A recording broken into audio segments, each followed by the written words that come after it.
Исәнмесез, Илдар абый? Исәнмесез, Солтан. Мин сезнең белән бик күптәннән танышырга теләр идем. Менә сезнең хыялыгыз тормышка ашты. Сез шундый чын. Әйе, без чын, бу безнең чын редакциябыз. Минем дәвани сезне генә карый телевизордан. Машаллах. Утыр, Солтан. Ә сезгә бу китаплар ни өчен? Алар безгә эш процессында кирәк.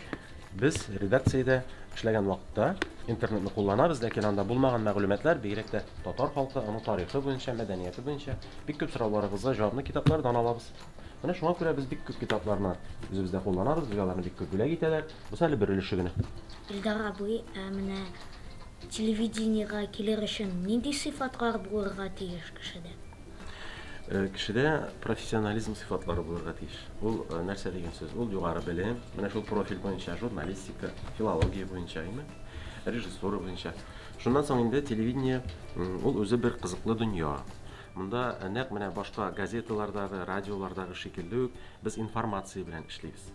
Безнең тапшыруыбыз информацион музыкаль тапшыру, шуңа күрә бездә тамаша да булырга тиеш, кунаклар да чакырыла, җырлар да яңгырый. Менә шундый итеп үзенә күрә кызыклы контент, ягъни эчтәлек оештырабыз инде без. Аны оештырыр өчен менә без һәр көнне язып барабыз, үзебезнең көнебезне алдан. Кемнәр кунакларга килә, мәсәлән, кунак булып килә, нинди сюжетлар бар. Без менә шуларны алдан бөтенсен язып барабыз. Менә шулай итеп. Менә минем көнем 11 декабрьдә мәсәлән мин кемнәрне чакырам.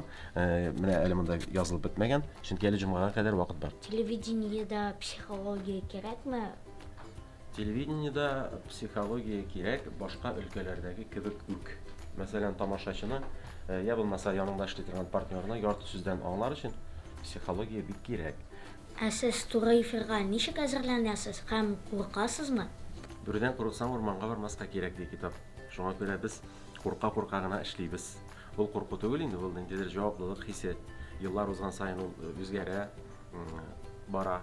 Җаваплылык хисе белән алмаша һәм тамашачы көткән әйберне, тамашачыга кызыклы булган әйберне эшләргә кирәк. Менә монда без мин сиңа аңлаттым бит инде бөтен менә шушы безнең программаның, үзең эшли торган программаның эчтәлеге әзерләнә контенты.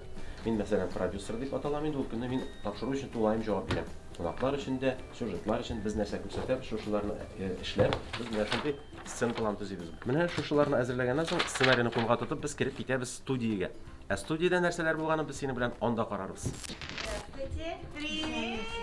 Менә монда безнең гример художниклар эшли. Гример художник һәм гример визажист. Безнең менә гример парикмахер, ул безнең Сафина Гүзәл. Гөлназ.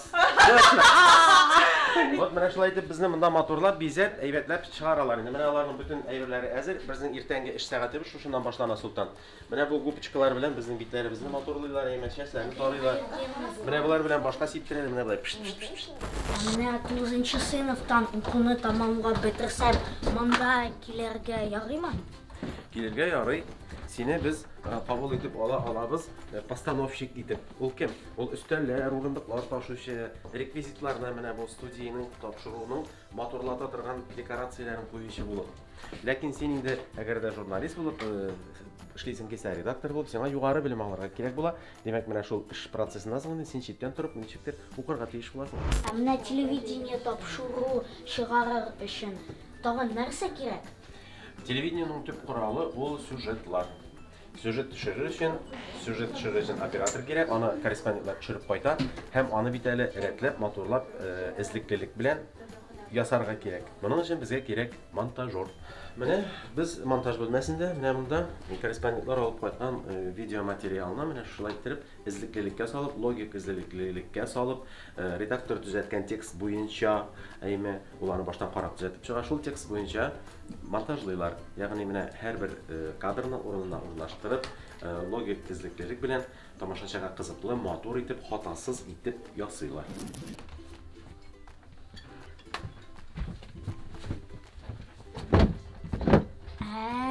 Монда тавыш яздыралар.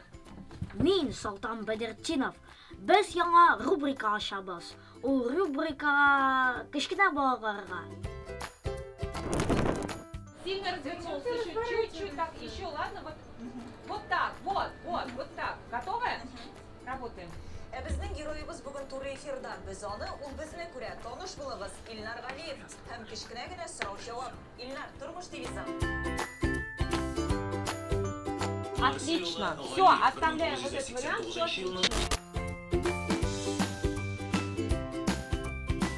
Biz mana studiyada qarab topshiriqning yoziluvini men senga anlatırman deganim Sultan Emine mana bu yerda topshiriq yozilgan. Tatarlar topshiriqni Angliya Sadiqova mana azizlarga topshiriq barqa. Ular mana o'tlarni pililar.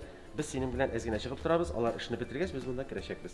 Bizning mana bu studiyada bek ko'p topshiriqlar yozilgan. Shulay almashib bulay ishlaymiz. Mana bu bizning suflyorlar deb ataladi. Mana qara. Mana uning o'tlari yana. Mana bundagi aybirlar, mana shunda zerkalniy отражение bilan bu harflar mana üstga toba yuri. Aning yerda turgan aybirlari bor. Siz tekstlarni yota olmaysizmi? Mana men o'zim yotlayım deganda mana o'zim yozgan aybirni ana bitin yotlab turish kerak. Men uni hozirlagan bo'laman. Biz redaksiyada söylashdik. Men uni o'z so'zlarim bilan aytib beraman.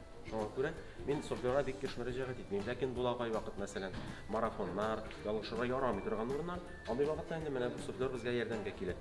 Shundan qarab tekstimni o'qib borasan. Lekin uni o'qiganda sen tigi aytlar с чувством, с толком, с расстановкой deganday o'tirin nuqtasin tanishlarning har birisini o'tib, yerine yetkazib сөйләргә кирәк. Chunki tomoshachi uni qabul etmasga mumkin. Televideniyada ishlar edingmi? Ayya, ishlar edim. Mana sening deb bütün etaplarını ko'rding, ayma televideniyaning korrespondentlardan, xabarchilardan, montajyorlardan, tovush rejissyorlaridan, g'odatli rejissyorlardan tura turgan kollektiv ijod. Bu teatr shekilli. Unda bir kishining gina ishi tugul, ko'p kishining kollektiv ko'mak tirishligi natijasida yaxshi topshiriqlar borliqqa keladi. Mana shunga ko'ra da bu ish yengil deb aytmas edim. Mana sen ko'rding endi inandingmi?